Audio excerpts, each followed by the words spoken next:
Konaseema friends. Hi hello Konaseema friends కోసం ఈ రోజుల్లో రాయలసీమ స్పెషల్ అనమాట శనగబేళ్ళ పాయసము.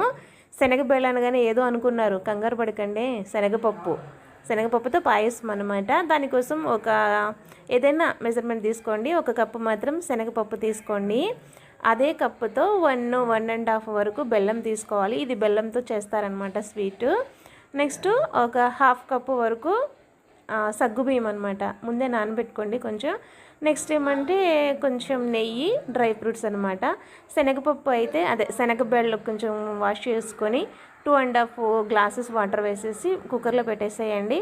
అది ఉడుకుతూ ఉంటుంది. ఈలోపు నెయ్యిలో డ్రై ఫ్రూట్స్ అనేవి కొంచెం వేయించండి. పప్పు అంత మెత్తగా ఉడకకూడదండి, కొంచెం పలుగ్గా ఉండాలన్నమాట. అందులో డ్రై ఫ్రూట్స్, బెల్లము, సగ్గుబియ్యము వేసేసేయండి. ఫైనల్గా అయితే రాయలసీమ స్పెషల్ శనగబేళ్ళ పాయసం సూపర్ టేస్టీగా ఉందన్నారు సారు.